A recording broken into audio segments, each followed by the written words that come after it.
শরীয়ত কর্তৃক নির্ধারিত কি? কোরবানির দিন 10ই জিলহজ, মানে কোরবানি আমরা যেদিন করি প্রথম দিন, এটারই 10ই জিলহজ কয়।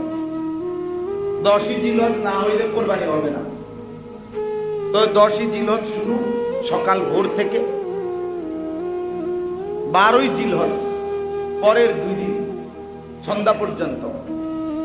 এই 10ই জিলহজ ভোর থেকে 12ই জিলহজ সন্ধ্যা পর্যন্ত, এই 3 দিনের এই সময়ে যার কাছে তার বসত ভিটা যেখানে আছে, সে এইটা বাদ দিয়া তার কাছে এই পরিমাণ সম্পদ আছে, অতিরিক্ত জিনিস আছে, যা আছে, দোকান, ব্যবসা, ব্যাংকের টাকা, আলগা ফসলের জমি, অতিরিক্ত সামানা যা আছে তার কাছে, এইগুলো দ্বারা তার এই যে সংসার, যে কয়জনকে সে চালায়, মানে মেয়ে বিয়ে দিয়ে ফেলছে, মেয়ের জামাইয়ের বাড়িতে, তো হেবিডিয়ার হিসাবে নাই। ছেলে বিয়ে করে বউ নিয়ে আলগা থাকে, তো হেইতে ছেলের বউ বাচ্চা চালান, তাহলে সে আলাদা।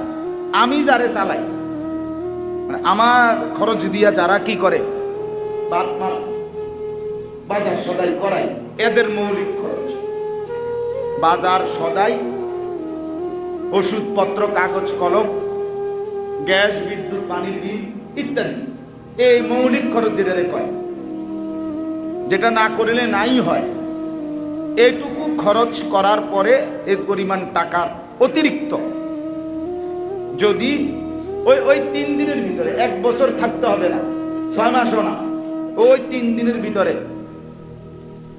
52.5 ভরি রূপার যেই দাম বর্তমানে সর্বোচ্চ, ঢাকাতে আমি জিজ্ঞেস করছি, রূপার ভরি 1600 টাকা,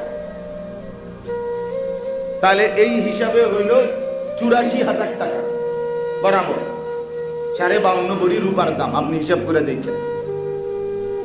তো এই 84,000 টাকা যদি তার বাকি যা আছে, তার জমি, ব্যাংকের টাকা, ব্যবসার পণ্য, যেটা ব্যবসা করে, মাল যেটা গ্রাহককে দেয়, টাকা নেয়, এটারে কয় ব্যবসার পণ্য। ওই যে দোকানের যে আলমারি, এডি না, আসবাব গুলো না, মানে যেগুলো দিয়ে সে কি করে, ব্যবসা করে, পণ্যটা আর কি, যেটা গ্রাহককে দেয়, গ্রাহক কি দেয়, টাকা দেয়, এটারে কয় ব্যবসার পণ্য। তো এই